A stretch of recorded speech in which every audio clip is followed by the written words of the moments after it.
Well, good morning, everyone. My name is Mighty Stream, and I'm going to do the August 25th just for today in a meditation.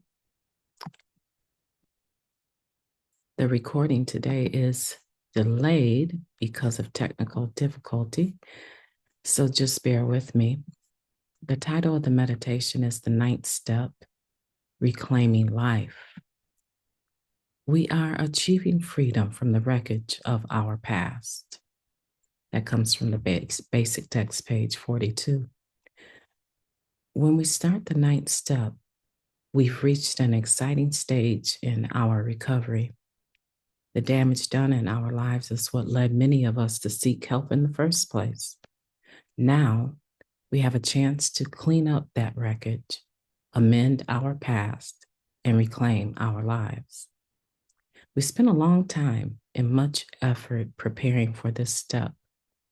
When we came to NA, facing the debris of our past was probably the last thing we wanted to do. We started doing it privately with a personal inventory. Then we opened our past up to the scrutiny of a select, trusted few, ourselves, our higher power, and one other person. We took a look at our shortcomings, the source of much of the chaos in our lives, and asked that all those defects of character be removed. Finally, we listed the amends needed to set our wrongs right, all of them, and became willing to make them. Now we have the opportunity to make amends, to acquire freedom from the wreckage of our past. Everything we've done so far in NA has led us here. At this point in the process of our recovery, the ninth step is exactly what we want to do. With the 12 steps and the help of a higher power, we are clearing away the rubble that for so long has stood in the way of our progress. We are gaining the freedom to live. Just for today, I will take advantage of the opportunity to reclaim my life. I will experience freedom from the wreckage of my past. Let's take a moment of silence, followed by the we version of the Serenity Prayer. Moment of silence now, please.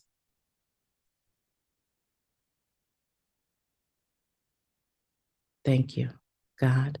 Grant us the serenity to accept the things that we cannot change, the courage to change the things that we can, and the wisdom to know the difference. Just for today, please and thank you. I kind of giggled at the end of that because I need wisdom all the time to know the difference, because I find myself taking on things that aren't actually in my power to change. And so the wisdom will allow me, right? The wisdom, the appropriate application of knowledge, the wisdom to know. You hear that base word, know, right? To know, to have knowledge about the difference, right? The wisdom to know the difference.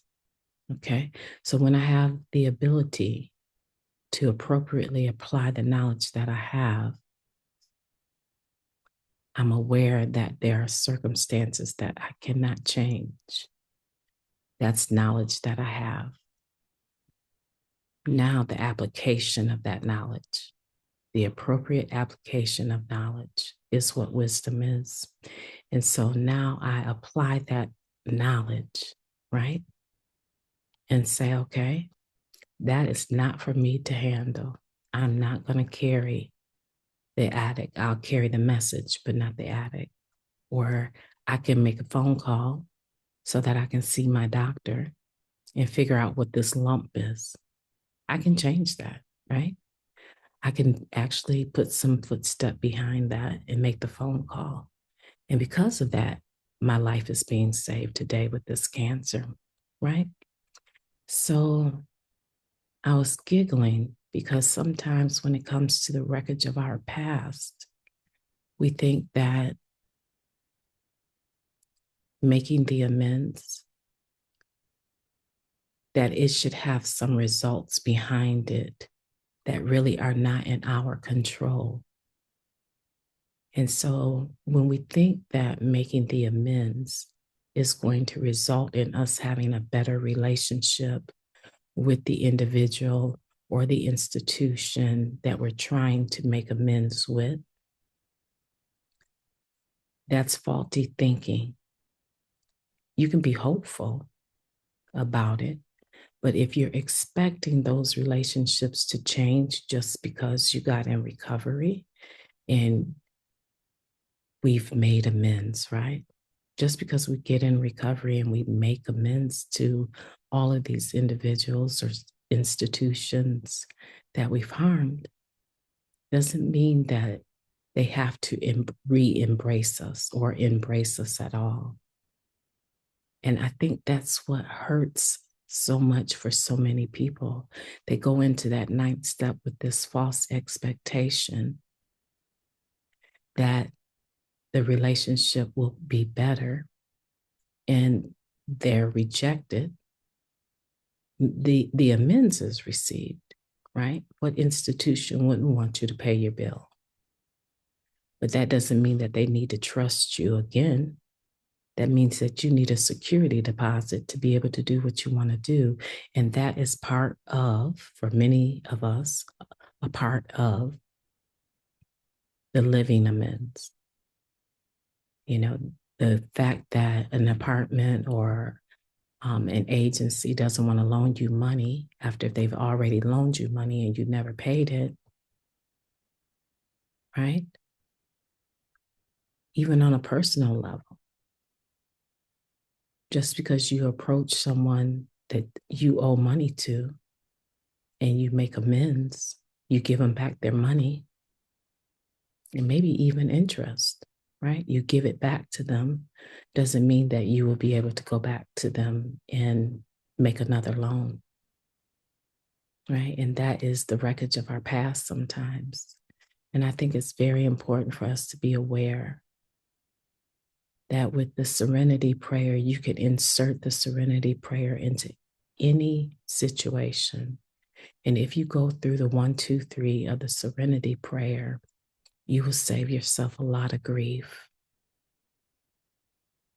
There's nothing worse than having a faulty expectation and falling flat on your face after being so hopeful that loved ones would re-embrace you now that you're clean.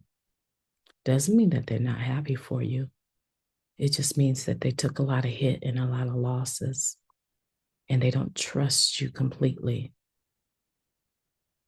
And if you're expecting them to re-embrace you, invite you to things, call you every day, and that doesn't happen, will you still stay clean? Probably.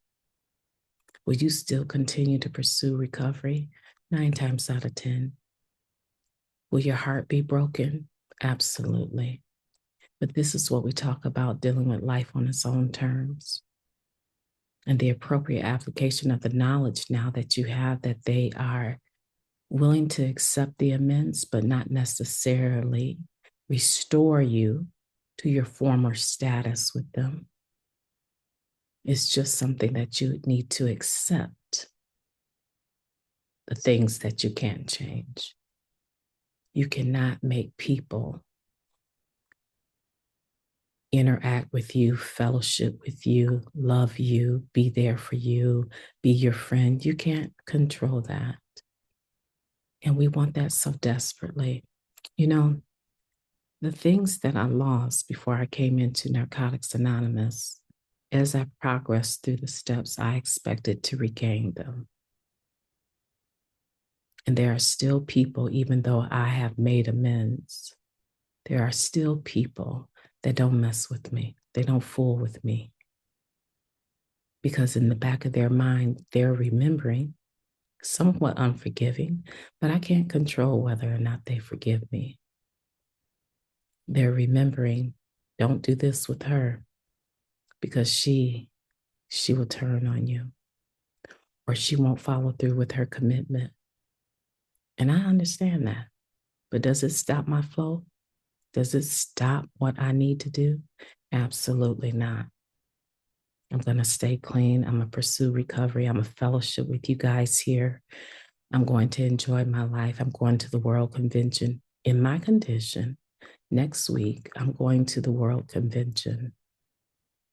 Am I apprehensive? Absolutely. Did I make these plans long before I was diagnosed with cancer? Yes, I did. And I'm going to follow through with those plans because I'm not going by myself.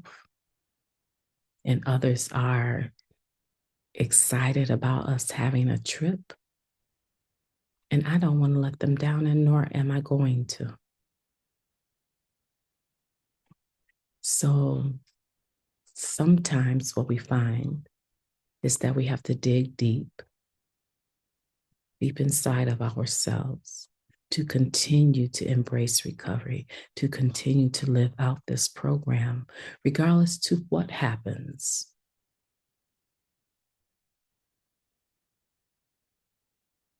This is something that if I decided not to go, I know that I know, again, that word no, I have knowledge that I cannot go if I don't want to. I'm choosing to go because I have had such a pattern of not following through, using my own individuality, personality, and authority over what I do or don't do to back out of situations, even at the last minute, or just not even appropriately cancel. And this is not something that I want to do that. I want to follow through because there's others that are also invested in this trip with me. And so it's going down. I'm going to the World Convention. I will be there 2 days after my chemotherapy next week.